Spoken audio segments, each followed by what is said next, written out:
કે જ્યાં ચોટા બજારમાં દબાણને લઈને કડક કાર્યવાહી હાથ ધરવામાં આવી છે। તંત્રએ વર્ષો જૂની જર્જરિત ઇમારતો સીલ કરી છે। કેળાપીઠમાં આવેલી ગ્રાઉન્ડ પ્લસ ઇમારત સીલ કરાઈ છે। મિલકતને ફેરિયાઓ પોતાનું ગોડાઉન અને સ્ટોલ બનાવી દીધું હતું। ફેરિયાવાળાઓએ 30 ફૂટ જગ્યામાં દબાણ ઊભું કર્યું હતું। આ મિલકતને વર્ષ 2019, વર્ષ 2023 અને 2025માં પણ નોટિસ આપવામાં આવી હતી। સ્ટ્રક્ચર સ્ટેબિલિટી રિપોર્ટ રજૂ ન કરતા કાર્યવાહી હાથ ધરવામાં આવી છે। દબાણના કારણે લાંબા સમયથી ટ્રાફિકની સમસ્યાઓ પણ વધી હતી। વિઝિટ બાદ એમને ખ્યાલ આવ્યો કે અહીંયા આગળ પરિસ્થિતિ ખૂબ ગંભીર છે અને એમણે ચીમકી ઉચ્ચારી કે અહીંયા દબાણ કરનારા અને કરાવનારા દરેક પર કાયદેસરની કાર્યવાહી કરવામાં આવશે અને એ પ્રકારે એમણે કાર્યવાહી શરૂ કરી છે।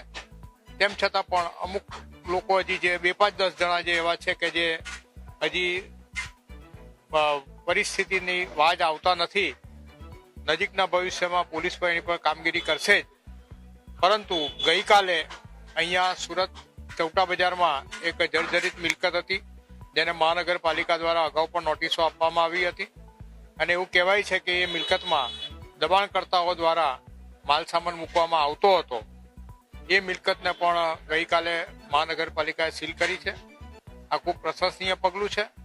આશા રાખીએ કે આ કામગીરી લાંબો સમય ચાલે અને અહીંયાના રહેવાસીઓ જે અહીંયા પ્રોપર રહે છે એમને આ ત્રાસમાંથી મુક્તિ અપાવે। સુરતના ચૌટા બજારમાં વર્ષોથી દબાણની સમસ્યા હતી અને તેને લઈને ટ્રાફિકનો સામનો પણ લોકોને કરવો પડતો હતો। ત્યારે સુરત મહાનગરપાલિકાના આજે મેયર તેમજ સુરતના પોલીસ કમિશનરે વેપારીઓને ચેતવણી આપી હતી કે જો દુકાનનું દબાણ દૂર નહીં કરો તો હવે તમારી પ્રોપર્ટી છે સીલ કરવામાં આવશે। ત્યારે વેપારી છતાં પણ છે માન્ય ન હતા અને બીજા દિવસે દુકાન બહાર પાથરણા વાળાઓને જગ્યા છે આપી હતી। ત્યારે હવે પાલિકાનું એક્શન છે, પાલિકાનું તંત્ર છે એક્શનમાં આવ્યું છે અને ચૌટા બજાર કેળાપીઠમાં એક જર્જરિત મકાન કે જેનો માલ સામાનના ગોડાઉન તરીકે ઉપયોગ થતો હતો તેને હાલ સીલ કરવામાં આવ્યું છે। સીધા દ્રશ્ય જોઈ શકો છો કે આજે મકાનના દરવાજાની ઉપરના ભાગે લખવામાં આવ્યું છે કે વેચેલો માલ બદલી આપવામાં કે પછી પાછો લેવામાં આવશે નહીં। એટલે આ શબ્દ સ્પષ્ટ કરે છે કે આ મકાન કોઈ રહેવા માટે નહીં પરંતુ અહીંયા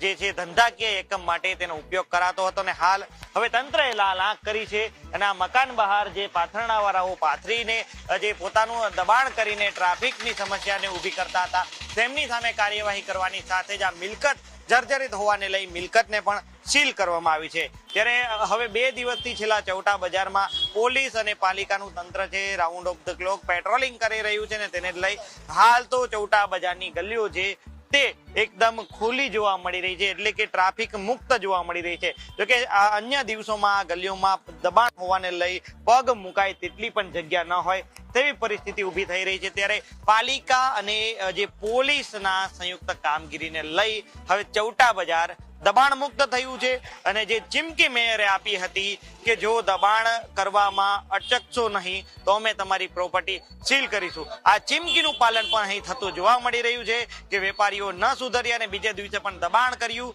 અને હવે તેમના મકાન છે તે સીલ કરવામાં આવ્યા છે। કેમેરા પર્સન કેજી વઘાસિયા સાથે મિત્રો પાપરા, ન્યૂઝ કેપિટલ, સુરત।